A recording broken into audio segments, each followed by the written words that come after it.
Hebrews 9 verse 22. And almost all things are by the law purged with blood, and without shedding of blood is no remission. Sa Tagalog po, at ayon sa kautusan, ay halos masasabi kong lahat ng mga bagay ay nililinis ng dugo, at maliban na sa pagkabuhos ng dugo, ay walang kapatawaran. Purihin po ang Panginoon sa pagbasa po ng kanyang salita. Mari po magsiyo po.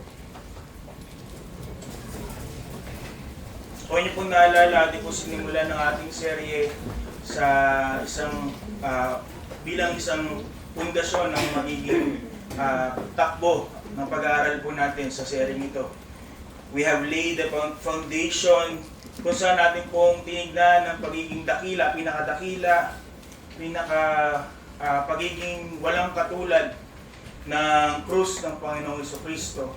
At kung niyo po naalala, binigyan din po ng diin ng ating pastor at binigyan ko rin po naman ng paalala mo sa atin na hindi po tayo tumutukoy sa kahoy na pinagpakuan, kung saan po ibinayubay ang Panginoong Hesus.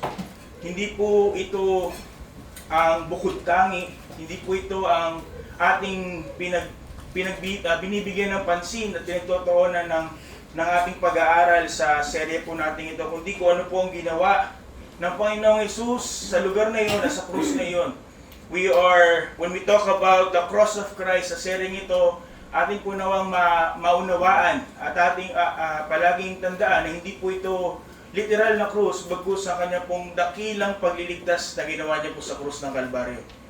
If you remember, we have set as a foundation the supremacy of the cross of Christ. Ang ibig sabihin po natin, yung kanya pong gawa, yung kanyang redemptive work is complete, finished, and flawless. At kanya po itong kinumpleto sa krus na sa lugar kung saan po tawagin ay Kalbaryo. We have seen last time na hindi po ito naging sagot ng Panginoon dahil nagkaroon po ng nahulog sa kasalanan ng tao. Hindi po ito improvisation. Hindi po ito reaksyon ng Diyos sapagkat ang tao ay nahulog sa kasalanan. Bagkus atin pong binigyan ng diin that it has been the plan of God before the time began, before the foundation of the world. Hindi po nag-adjust ang Panginoon, hindi po siya naglaro ng chess with Satan until nauwi na sa gantong hantungan. Because God had planned it bago pa po magsimula ang lahat. Gayun din po, we have ating pong binigyan ng pansin na ang tema po ng buong kasaysayan, ang tema po ng buong Biblia ay tungkol po sa redemptive work of the Lord Jesus Christ. Jesus Christ and His redemptive work in Calvary. Kung paano ang mga propesiya mula sa Old Testament at mga pangaral ng mga apostol sa New Testament. The center of the Bible is Christ and His redemptive work. Hindi po ito aksidente, but rather intentional by the real author of the Bible, which is the Holy Spirit.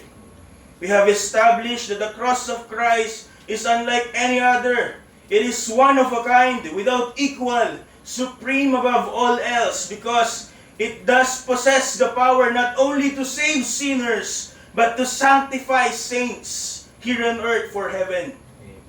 At kung ating pong tunay at patuloy na susuriin, pagninilay-nilayan at pagbubulayan ang redemptive work of the Lord Jesus Christ. When we begin to truly consider it carefully, we will be confronted sa mga tanong na hindi po natin maiiwasan.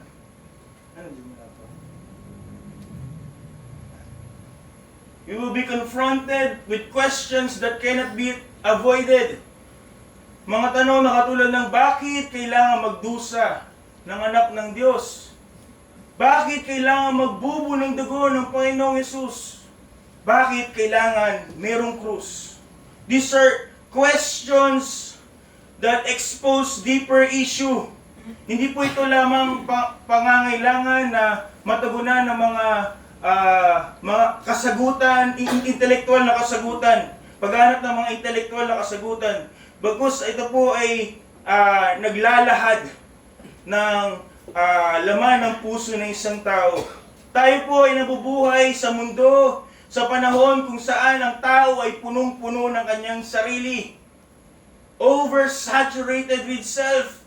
Ano po makikita natin sa social media, sa mga articles? We see that we should be self-focused, self-indulgent, self-exalting. Lahat tungkol sa sarili. Sa panahon natin, do marami pong nagde-deny outright that God exists, may mga tao pa rin namang naniniwala na ang Diyos, na may Diyos. At sila naniniwala na may Diyos sa langit. But there are people who are more dangerous than those who outright deny the existence of God. Ito yung mga tao who claim to believe in God, ngunit yung kanila pong paniniwala tungkol sa Diyos ay nakabatay sa kanilang sarili, sa kanilang kagustuhan, sa kanila pong imagination, sa kanila pong nararamdaman, sa kanila pong mga preferensya, sa kanila pong mga eksperyensya. And this imagined God forgives without a cost. Kaya hindi nila, kahit po kanilang sineselebrate yearly ang kanilang tinatawag ng mga mahal na araw, still they don't understand it.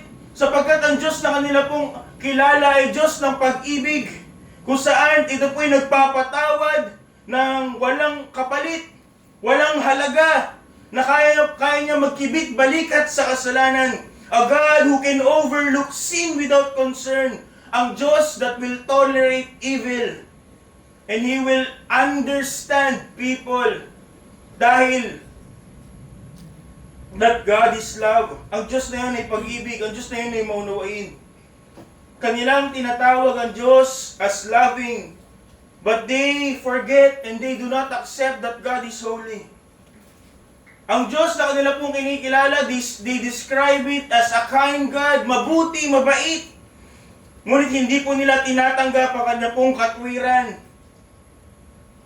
And He bears no resemblance.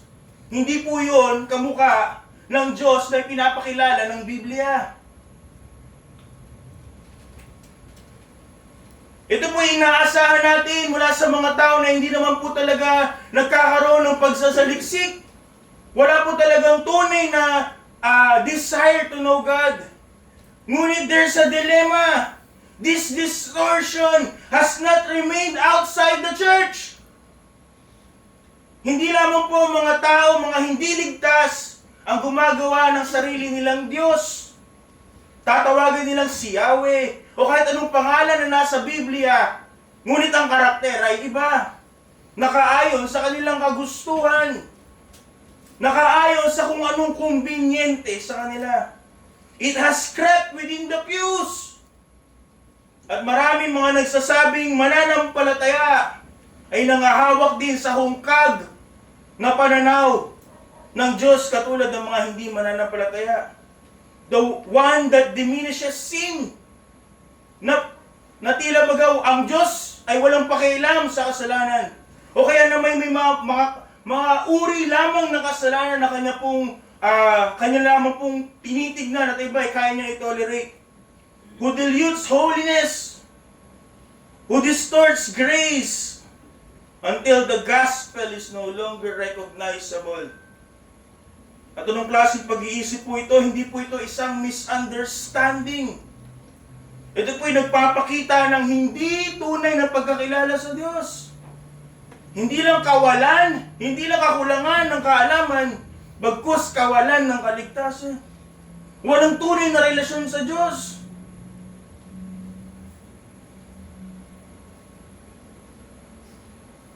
And how many of us are like that?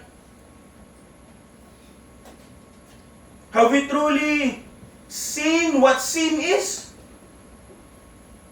Atin po bang inunawa how serious God is in sin? Sapagkat kung hindi po seryoso ang kasalanan, then hindi po kinakailangan ng krus. Hindi kinakailangan mamatay ng Panginoong Hesus sa krus ng Kalbaryo. If God were not holy, the cross would be excessive. At kung ang hustisya could be ignored, Pwede palang isasantabi na lamang. The cross would be avoidable. Hindi na kinakailangan mamatay ng Panginoon Jesus sa krus ng Kalbaryo. And if God could just forgive, magpapatawad na lang at kakalimutan, magkikibit balikat sa kasalanan, then salvation would indeed be cheap. Walang halaga. But if we truly dig deeper, may kita po natin na ang krus ng Panginoon Kristo declares the exact opposite of this. Ang krus po ng Panginoon ay hindi isang ornament, hindi isang palamuti na kailangan natin ilagay sa ating liig, itali sa ating liig, itato sa ating balat. The cross is an obligation. It is not an accessory to redemption. Hindi po ito isang paraan para tayo po ay maligtas. Ito po ay only means of redemption. It was required by the holiness of God. Bakit kailangan mamatay ang Panginoon Jesus sa krus ng Kalbaryo? Sapagkat ito po'y tinalaga ng kabanalan ng Diyos. Demanded by the justice of God. At ito po lamang can be accomplished, hindi ng kahit sino lamang. Any one of us can die in the cross, but none of us can accomplish what Christ has accomplished. Sapagkat siya lamang po ang karapat-dapat. This plan was only accomplished through the Son of God, our Lord and Savior, Jesus Christ. And the Holy Spirit sa pamamagitan po ng manunulat ng libro ng mga na isinulat liham para sa mga taga-Hebreyo.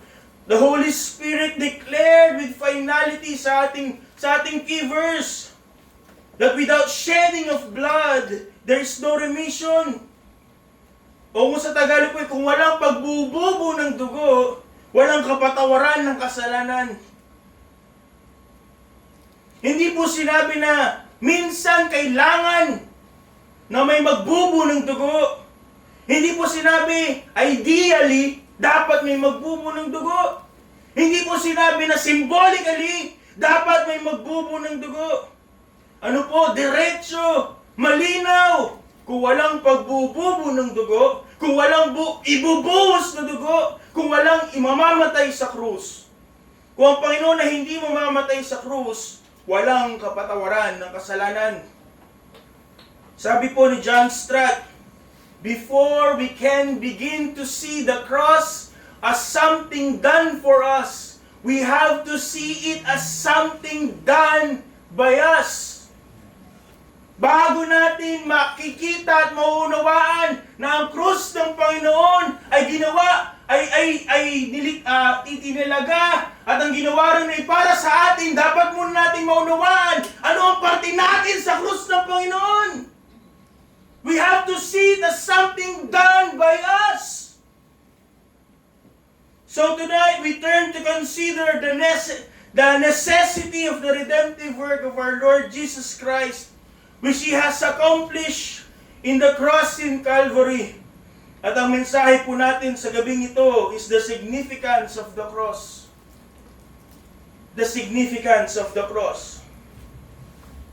Bakit kailangan mamatay ng Panginoon Jesus? Bakit kailangan siyang ipako sa krus? First and foremost, because of the heinous standing. Karumal-dumal na katayuan. Kaya may mga casual na Kristiyano, it is the product of casual view of sin.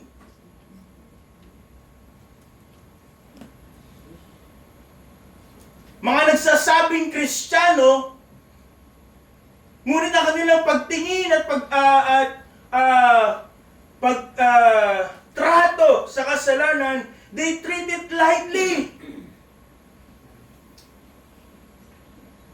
Na tila baga isang maliit na bagay. Tila baga pwedeng palampasin. When sin is treated lightly, Christ will be valued cheaply. When sin is misunderstood, the cross will be misvalued. Kung hindi natin nauunawaan ano ang kasalanan through the eyes of God, hindi natin tunay na mauunawaan ng kalakihan at kadakilaan ng ginawa ng Panginoong Hesus sa krus ng Kalbaryo. Hindi natin mauunawaan ang kagandahan at kadakilaan ng kanyang regalo. The Scripture leaves no room for self-exemption. Sabi po ng Apostol Pablo, confidently and conclusively in Romans 3:23, lahat ay nagkasala nga at hindi nakaabot sa kaluwalhatian ng Diyos. Hindi ilan, hindi marami, hindi halos lahat, kundi lahat. Walang exemptions, walang exceptions, walang makakawala. But today, we face a crisis of definition.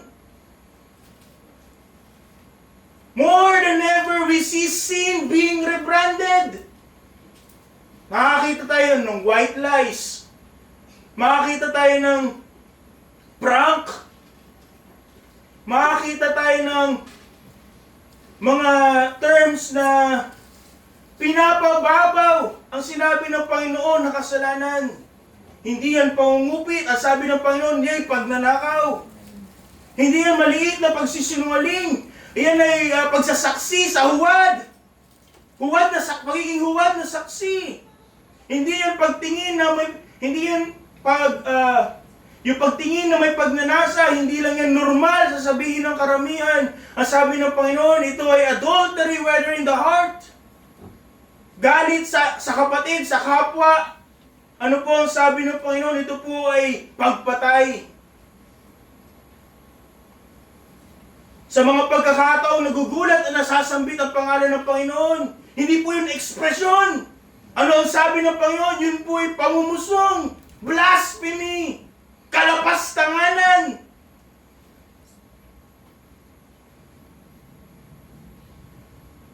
But how many of us truly see it that way? O katulad po tayo ng mundo, we have rebranded sin.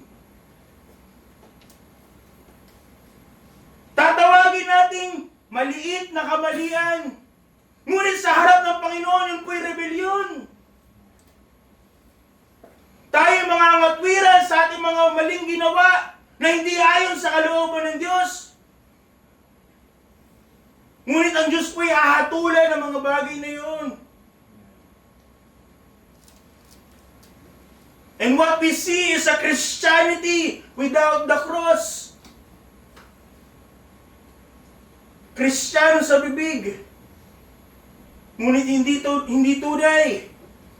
It is a superficial faith, huwad na pananampalataya that demands no repentance and offers no transformation.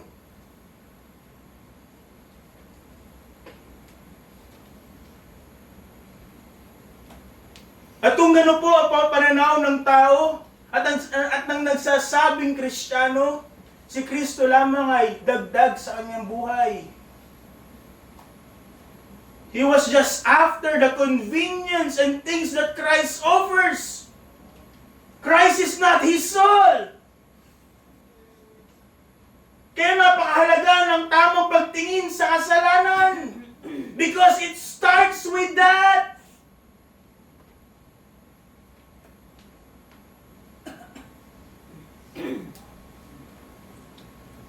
At ang kasalanan po ay tunay lamang mauunawaan when it is sin in relation to God. Sabi po ni Apostol Pablo sa Romans 7:7. Pakibasa po sa harap. Hop. Walang 7:7. Papabuksan na lang po. Romans chapter 7, verse number 7. Sige po, ay po sa harap. Reading begins. What shall we say then? Is the law of sin? God forbid. Nay, I had not known sin, but by the law, for I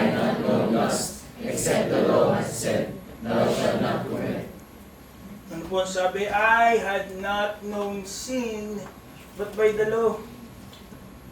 At kung hindi po sa pamagitan ng salita ng Diyos, marahil alam ng tao ang mali at tama, ngunit hindi niya ito makikita. Hindi niya makikita yung pagiging karumal-dumal nito. Hindi niya makikita yung karumihan nito. Sin will remain undefined. And when sin is undefined, sino magsasabing mali? Sino magsasabi na ito ay hindi karapat-dapat gawin? Hindi, ito ay isang seryosong bagay sa harap ng Diyos. And when it is unfelt, walang tunay na pagtalikod sa kasalanan. Kaya maraming mga nagsasabing Kristiyano na ang kanilang repentance ay mababaw sapagkat hindi nauunawaan ang kasalanan.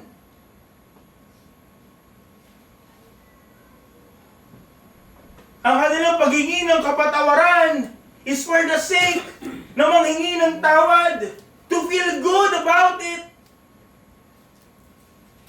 Repentance is merely horizontal. Humihingi ng tawad sa ano? Sa tao. Ano ang pananaw? Nagkaroon ka ng onting pagkakamali, alitan sa iba. Nagkakaroon ng regret, remorse. Hindi dahil nasaktan ng Diyos o dahil ito ay labag sa kalooban ng Diyos, but rather because of consequences. Because of shame before others. Ngunit ang tunay po na paghingi ng tawad, pagtalikod sa kasalanan, it is not horizontal, but rather vertical. Hindi sa mga tao na kasama mo sa mundo, but rather towards God. Ano po ang naging reaksyon ni King David in Psalm 51 verse 4? Sa kanya pong pagkakasala ni Haring David, kung atin pong susuriin, yung kanya pong ginawa kay Uriah at kay Bathsheba, kanya pong nilabag ang 10 utos. Siya po ay nagnasa ng hindi kanya. Siya po ay nag-commit ng adultery. Siya po ay nagnakaw. Siya po ay pumatay. Siya po ay nagdamuhay sa kasinungalingan. He dishonored his parents and most especially he dishonored God. Kung ating susuriin, napakarami niyang atraso sa iba't ibang tao. But how did King David address his sin? Sabi niya po sa Psalm 51 verse 4, against thee and thee only have I sinned, and done this evil thing in thy sight, that thou mightest be justified when thou speakest, and be clear when thou judgest. Hindi niya sinasabi, ikaw at sa iba.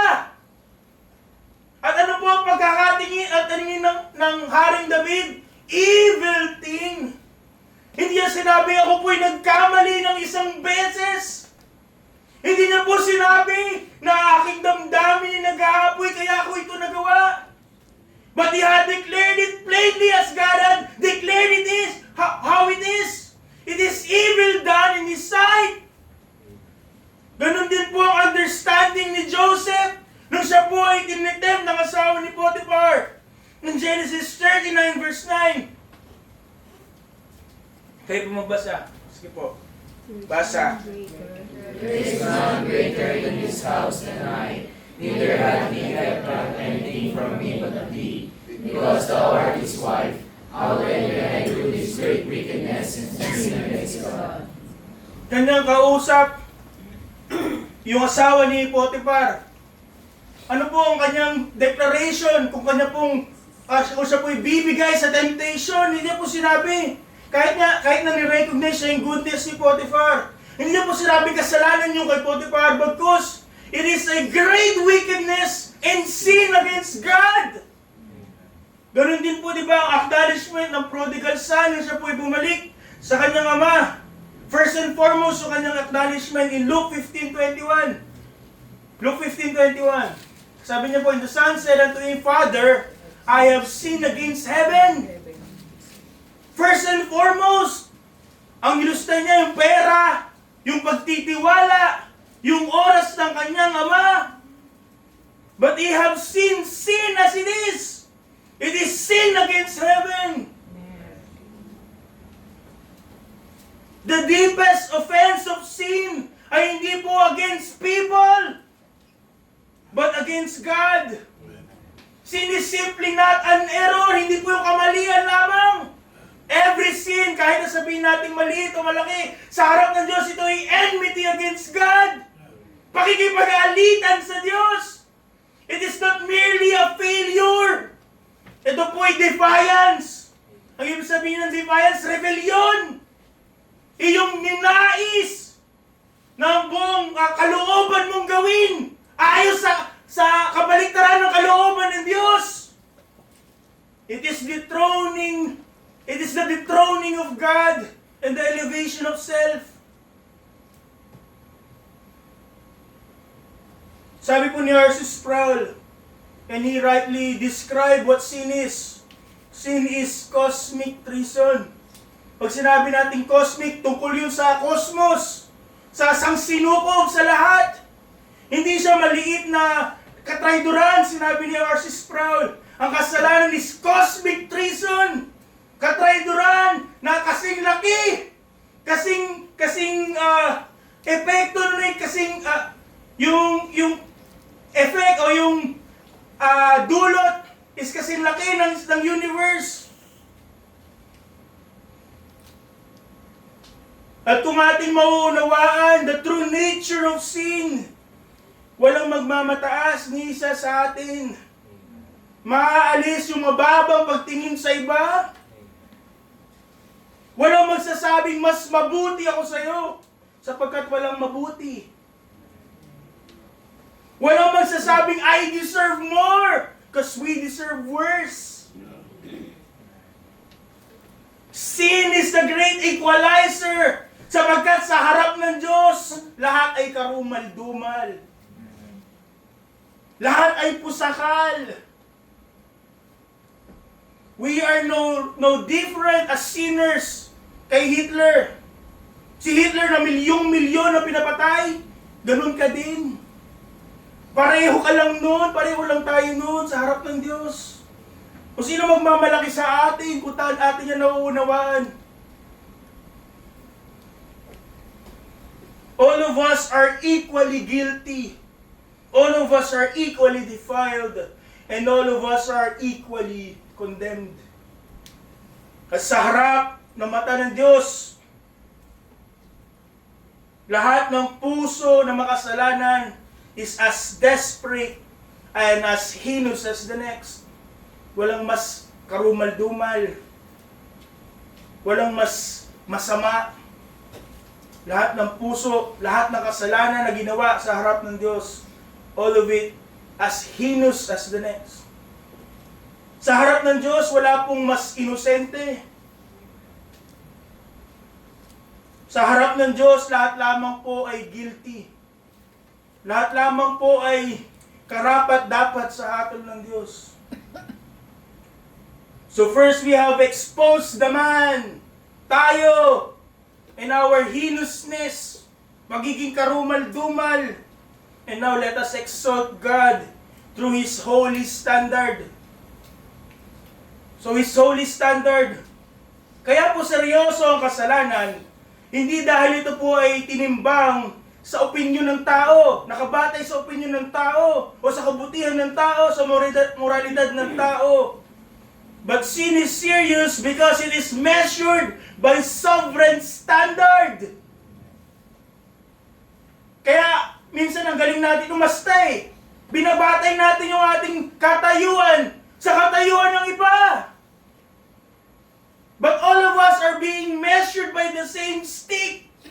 At lahat po tayo hindi nakaabot sa requirement na yon. Ang kautusan po ng Diyos ay hindi lamang po code to follow. Ito po ay pagpapakita ng Diyos kung sino siya. And what He expects from us. Ito po ay nagpapakita ng katuwiran ng Diyos, ng kabanalan ng Diyos, pinapakita yung kanyang pagiging, kanyang purity, at ang kanyang pong kabutihan. Ito ang hindi natin nauunawaan.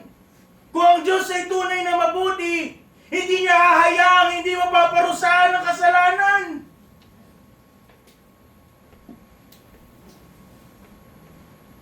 Ngunit marami sa atin, kahit sinasabi natin Kristiyano tayo, nahuhulog sa first commandment. We create God in our own imagination. Mamimili lang tayo ng katangiang swak para sa atin. Tatanggapin natin that God is loving. Ngunit ating kakalimutan na siya ay banal. We will declare that He is merciful, that He is gracious. Ngunit ating tatalikuran, kakalimutan yung kanyang katwiran. At dahil nga po ang Diyos ay perpekto, at perpekto po ang kanyang kabutihan, hindi po siya magkikibit-balikat sa kasalanan. He will not ignore evil. Again, sin is not a mistake. It is evil in the sight of the Lord. At ano po, hindi niya po ito hahayaan, but rather He will sanction it. Kanya po itong hahatulan. Hindi niya po hahayaan ito'y lumagpas. Kailangan may kabayaran. The law therefore demands spotless perfection. Kaya nga po walang naliligtas sa kautusan, sapagkat walang kayang tumupad ng kautusan sa lahat ng pagkakataon, sa lahat po ng utos nito. The law demands spotless perfection. Bakit po? It reflects a perfect God. Sabi po ng Apostol Pablo in Galatians 3:10. Basahin niyo po para sa akin. Reading begins. Cursed is everyone that continueth not in all things which are written in the book of law of the. Sabi din po ni kapatid na Tiago in James 2 verse 10.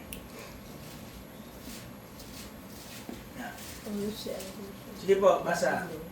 For whosoever shall keep the whole law, and yet offend in one point, he is guilty of all. Yet offended in one point. Hindi niya po sinabing offended in one, but rather offended in one point. He is guilty of all. Ano pong nakikita natin dito? Yung pamantayan po ng Diyos ay absolute. Hindi mababago, hindi mababali, hindi mag-a-adjust dahil gusto natin. Nakabatay sa ating nararamdaman. It will not accommodate any of our requests. It requires complete obedience. At anything less than complete obedience, ang pinagkakaloob po ng Diyos doon ay sentensya. To offend it in one point, the result is a sentence that the Apostle Paul had declared in Romans 6:23. For the wages of sin is death. Kabayaran ng kasalanan ay kamatayan. Ano pong ibig sabihin? Ang Diyos ay seryoso sa kasalanan. Hindi kanya minumultahan. Sinusweldohan kanya ng kamatayan. That's how serious He is. Ito po ay hindi sobra. Ito po ay reflection of His righteousness. Because God is truly good. He will punish evil. Ito po ay hindi harsh. Yun ang problema ng mga kabataan ngayon. Gusto lagi tolerated. But look at God's law. And let me tell you, this is not harsh. This is holy. At dahil ang Diyos po ay banal, it is a necessary response from Him. A necessary response from a God who is perfectly good. At kung naniniwala tayo that God is always good, then we should believe that He must sit in judgment. Kung naniniwala tayo mabuti ang Diyos ay hindi po hahayaan at magkikibit-balikat sa kasalanan. siya po'y maghuhukom sa kanya pong tinalagang araw. He will sit in judgment.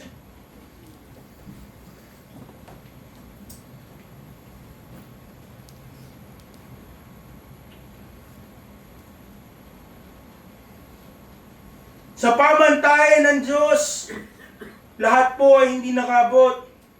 Ang problema, this standard doesn't change. Since the beginning until now, ang pamantayan po ng Diyos ay hindi nagbabago. At dahil po ito hindi nagbabago, tiyak ang kanyang paghatol. So we've seen two important things about the cross. Yung ang pagiging karumal-dumal ng ating kasalanan at yung hindi nababaling kabanalan ng Diyos. So, the next point we see the hostile satisfaction. Ito'y dalawang bagay na hindi mo pwedeng pagsamahin. Kung tayo'y karumal-dumal at ang Diyos ay banal, the two question we must ask is that if man is guilty and God is holy, how can any sinner be saved? How can the hostility between a holy God and a heinous sinner be satisfied?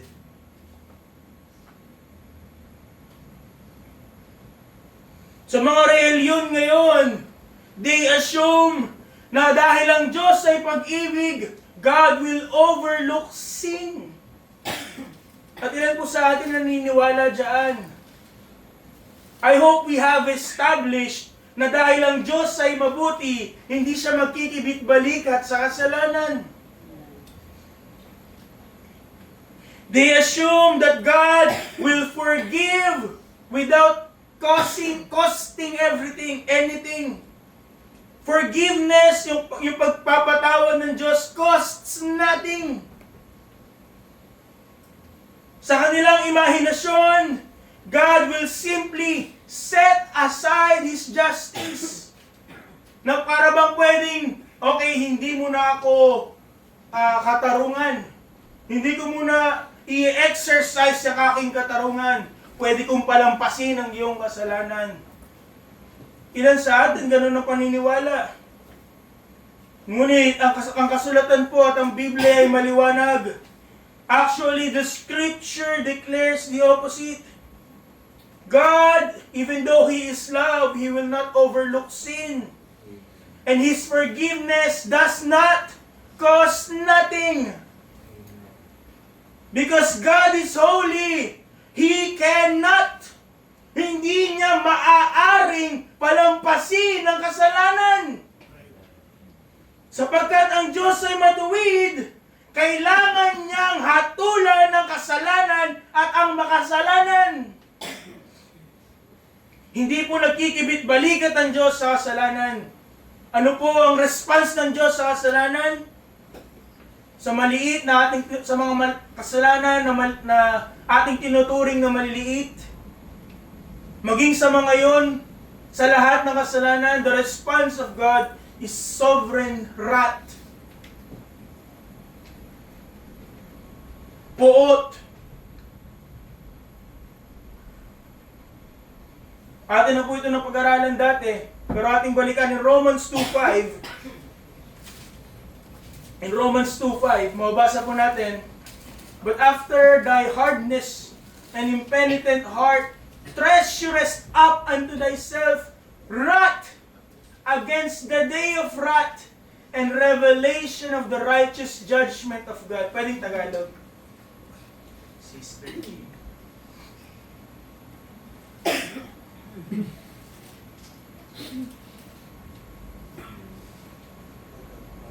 Babasa po para sa akin. Reading begins. Natawa tayo sa iyong katigasan ng iyong puso, hindi nagsisisi, nag-iipon ka sa iyong sarili ng buo sa karawan ng kapuotan at pagkakayan at tapat ng paghukom ng Diyos.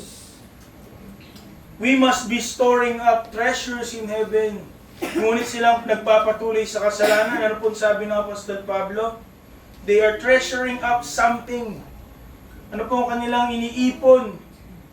Puot ng Diyos. Puot ng Diyos para sa araw ng kapuotan. The text does not suggest na dahil pag-ibig ang Diyos, exempted ka na sa kanyang puot. Exempted ka na sa kanyang araw ng kapuotan, the day of the Lord. But rather, ang nakita po dito ay accumulation, pagpapatong-patong na para bang utang sa online lending app. Lumalaki yung tubo na ibubuhos ng Panginoon sa tinalagay niyang araw. And apart from Christ, mga kapatid, hindi ang Baptist Church na magliligtas sa iyo mula sa puot ng Diyos.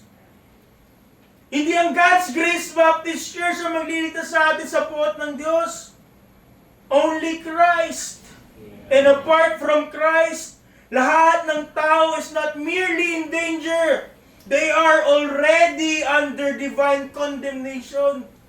Naghihintay na lang ng oras para ibagsak ang puot ng Diyos. So the question again, kung ganito ang kabanalan ng Diyos, at ganun karumal-dumal ang ating kasalanan, how can God be both holy and merciful? How can God punish sin and save sinners? The Holy Spirit, sa pamamagitan ng Apostol Pablo, provided the answer in Romans 3, verses 25 to 26. At po sa harap, basahin niyo po. Reading begins. Whom God has set forth to be a propitiation through faith in His blood, to declare His righteousness for the remission of sins that are past, through the forbearance of God, to declare, I say, at this time His righteousness, that He might be just, and the justifier of him which believeth in Jesus. Tagalog, please. Romans 3, 25 to 26. Mali po yung nasulat. 3, 25 to 26. Tagalog. Ayan. Na siyang nilagay ng Diyos na maging pampalubag loob sa pamamagitan ng pananampalataya sa kanyang dugo upang may pakilala ang kanyang katwiran dahil sa hindi pagpansin sa mga kasalanan na nagawa ng nagdaang panahon sa pagpapainuhod ng Diyos. Sa pagpapakilala ay aking sinasabi ng kanyang katwiran sa panahong kasalukuyan upang siya'y maging ganap at tagaaring ganap sa may mananampalataya kay Kristo. How can God be both holy and merciful and gracious? It is through the Lord Jesus Christ. Hindi po siya nagkibit-balikat.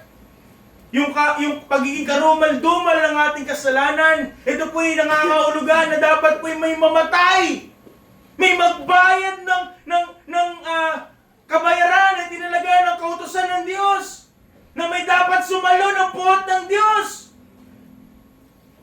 And because in the cross, kung saan nagsama ang katarungan, ang kabanalan, ang awa at ang biyaya at pagmamahal ng Diyos, Christ is the propitiation, pampalubag loob. He was the substitute. Siya po ang nag-assume ng pwesto natin. Nag-assume ng kabayaran para sa ating kasalanan. He is the one who stands in the place of the guilty, bearing the full weight of divine hostility. Ganito po ang paliwanag ni Ray Comfort. Parang, hindi kasi natin maintindihan yung speeding fine eh. Kunwari, nahuli ka nag-jaywalking. At ang sentensya sa'yo ay dapat kang mag-community service ng ilang oras at magbayad ng gatong halaga. Let's say, 1,000. Ngayon, pagdating mo dun sa lugar na dapat kang mag-community service at magbayad ng penalty, sasabihin sa'yo ng officer, may naglinis na para sa'yo. May nagbayad na ng penalty para sa'yo. Ikaw pa rin yung may kasalanan. Hindi inalis yung kabayaran ng kasalanan mo, pero pwede kang umalis na hindi mo nararamdaman, na hindi mo ginagawa yung kabayaran nun sapagkat may nagbayad sa nun. And that will be legal. That will be just. God will still be holy. At ganun po ang ginawa ng Panginoong Yesus. In the cross of Calvary, why is it necessary? Because we are heinous criminals who cannot save ourselves. We need someone who has perfectly obeyed the law. Siya na walang kasalanan ang dapat tumanggap ng parusang dapat sa atin. And that's how holiness and love can marry together. It's because of Christ. Hindi niya binaliwala, kinibit-balikat ang kasalanan ng kahit sino sa atin. Kaya meron na tayo lisensya magpatuloy sa kasalanan. No, Christ died for our sins. Ang hustisya po ng Diyos ay hindi niya po inubad. It was exercised of 2,000 years ago. God fulfilled His justice. Ngunit hindi sa ating balikat, bagkus sa balikat ng Panginoong Yesus. Ang paghatol ng Diyos ay hindi niya po inalis, bagkus may sumalo ng hatol. At ina yung Panginoon. Yung utang po ay binayaran. Hindi natin. Tayo po ay niligtas sa gawa, ngunit hindi natin. And the price is paid in full. Because Christ has satisfied the demands of the holy justice of God. Tayo mga may kasalanan ay Kanyang pwedeng palayain, pwedeng ariin ganap. We can be justified because someone paid the fine for us. And we can be declared free without compromising God's holiness. Because of the cross of Christ, God remains just even as He justifies ang katulad ko at katulad niyong mga ungodly, mga pusakal, mga makasalanan. Sabi po ni Leon Morris, the cross is not a device for securing forgiveness. Yan tayo, naghahanap tayo ng pwedeng makuha mula sa Diyos. Kaya nagkakaroon ng mga huwad ng mga mananampalataya. They are trying to add something in themselves that Christ offers. Ngunit ang totohanan po, the cross is the demonstration of the righteousness of God. Ano ibig sabihin? Ang Diyos ay naghatol. Ang Diyos ay hinatulan yung kasalanan ko at kasalanan nyo. Ngunit hindi tayo ang sumalo, but rather Christ. And because that righteousness was demonstrated, the salvation of the helpless is now legally secured. Ang Diyos ay hindi niya again inalis yung kanyang pagiging banal. Yung ating kasalanan ay karumal-dumal pa din. But Christ, because of His work in the cross of Calvary, we can be legally freed from the obligation of sin. So last, para po sa gabing ito, the helplessness salvation. Ang kaligtasan ng mga hindi kayang iligtas sa kanilang sarili. Kung ating tunay na maunawaan ang mga katotohanan ito, the only proper response is not debate. Hindi ka makipagtalas-tasan pa sa Diyos, but rather desperation. If we truly understand na tayo po ay mga pusakal na makasalanan, we will run to Christ. Katulad ng mga sisiw sa kanilang inahing manok, to flee from the wrath that is coming. And the sinner will no longer defend himself. Sapagkat wala naman siyang kakayanan upang ipagtanggol ang kanyang sarili. If we truly understand the heinousness of our sin, the holiness of God, and what Christ has done in the cross, we will run to Christ.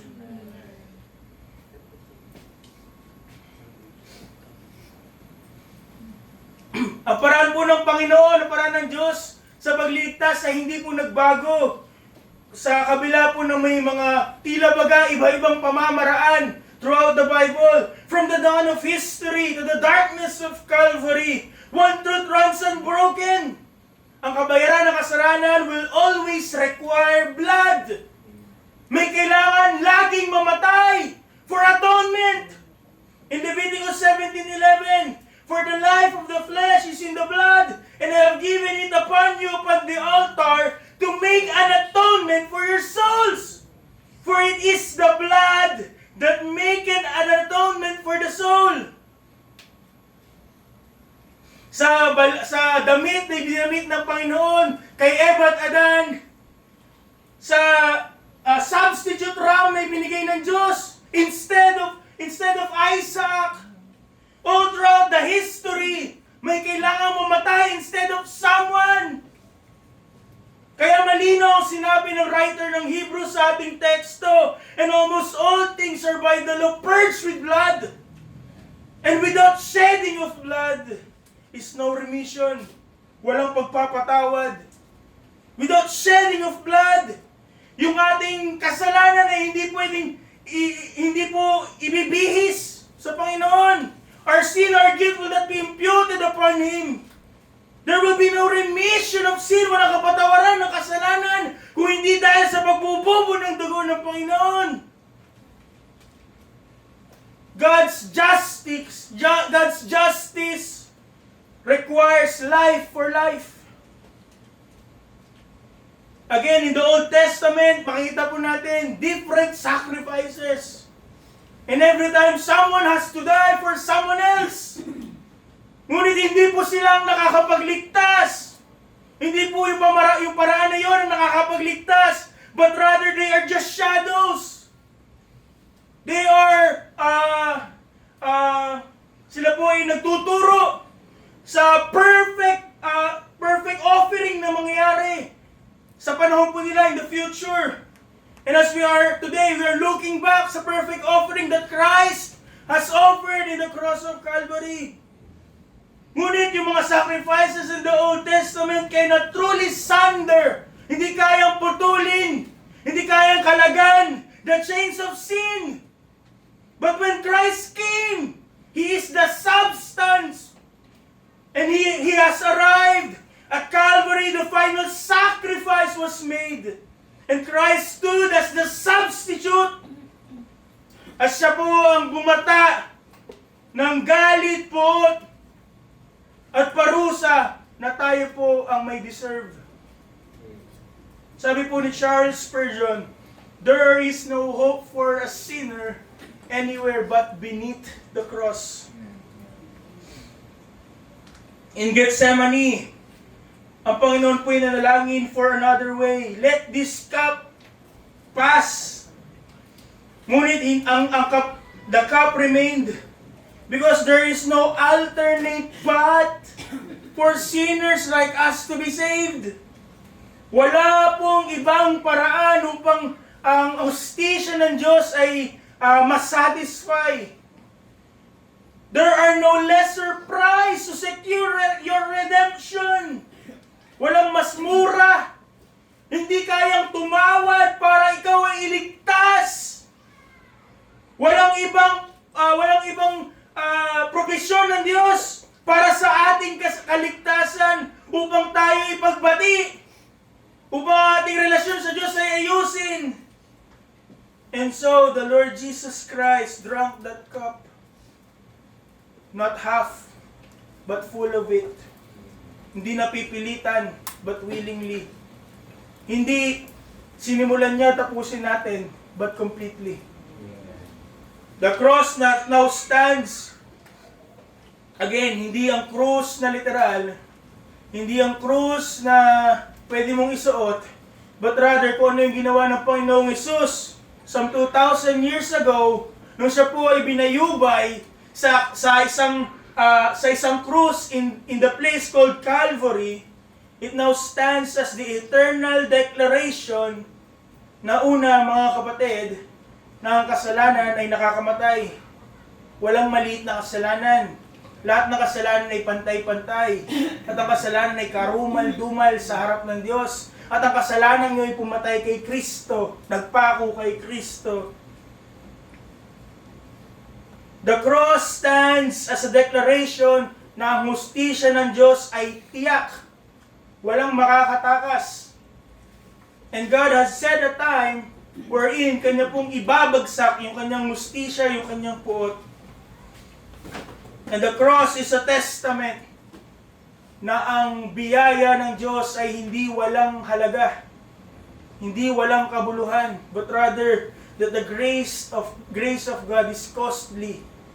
Dahil ang binayad ay ang dugo ng Panginoong Hesus. Walang ibang paraan upang ikaw at ako ay maligtas. At salamat sa Panginoon because He fulfilled it. Amen. Paraan para sa kawalan, sa taong walang kakayang iligtas sa kanyang sarili. Isa lang yung paraan para maligtas siya at hindi nakabatay sa kanya. But thank God, He fulfilled it. So yan yung pong tapusin ko dito. We have started this discussion, this sermon with a question. Bakit kailangan ng krus? Why must there be a cross at all? Sapagkat ang ating kasalanan ay mas masahol pa. More than we have ever imagined. And God is more holy than more we are willing to comprehend. Kaya may krus. Sapagkat tayo karumal-dumal, ang ating kasalanan ay karumal-dumal. At ang Diyos ay banal, higit pa sa ating kayang tanggapin. Ang hamon ko po nawa, ang hamon po sa atin is that may the necessity of Calvary. Dahil kinakailangan ng krus ng Kalbaryo at ang pangangailangan na yun ay hindi kayang tugunan ko at ninyo, tinugon lang yun ng Panginoong Jesucristo, may it expose our true condition. The heinousness, heinous death of our rebellion. Ang kasalanan na hindi maliit na kasalanan. Ang pagpapamaya sa gawain, kasalanan. Hindi maliit na kasalanan. Kailangan pa bang isa-isahin? And that the heights of the grace of God is also hindi kayang maabot.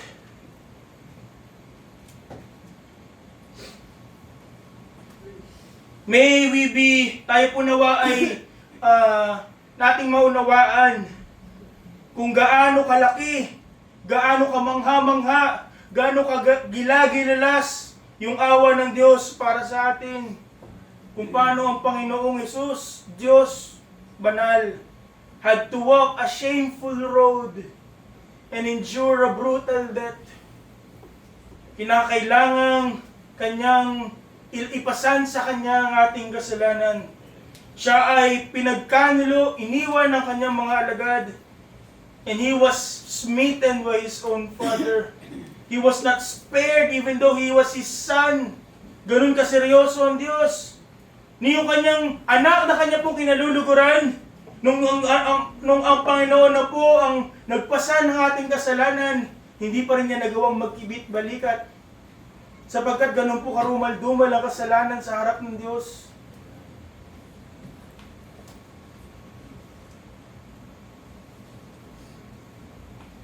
All of it He did for us because there is no other way. So let our souls be searched tonight. Tayo po ba ay tumakbo na sa Panginoong Hesus? O tayo ba ay patuloy na pumapailalim sa naglalagablab at niniipon na puot ng Diyos? Let the necessity of the cross, the significance of the cross, bring us to our knees in surrender. Kailan ba natin mauunawaan that sin is sin? In the definition of God, when will we start to abhor it? When will we start to adore Him? Christ who has died for us. When we will start to truly surrender everything to Him. Sapagkat sa Kalbaryo, ang kabayaran ng ating kasalanan ay nabayaran in full. And the Savior was sacrificed. At tayo mga makasalanan, karumal-dumal, pusakal, Hindi karapat-dapat mapunta sa impyerno. But because of Calvary and what Christ has done in that cross, tayo mga makasalanan, we are set free. Tayo pinalaya. Tayo ay binigyan ng mga spiritual blessings. Pagkakataon na makasama sa pamilya ng Diyos, turing ng mga anak ng Diyos. Tayo na mga hindi karapat-dapat. When will we see yung halaga nun? Makikita lang po natin yung halaga ng ginawa ng Panginoon kung makikita natin yung tunay nating halaga. Tunay na halaga ng ating kasalanan. Until then, magpapatuloy tayo sa pagiging kasual. Ito po ang salita ng Panginoon. Amen. Tayo po ay magstayo. Tayo po ay manalangin.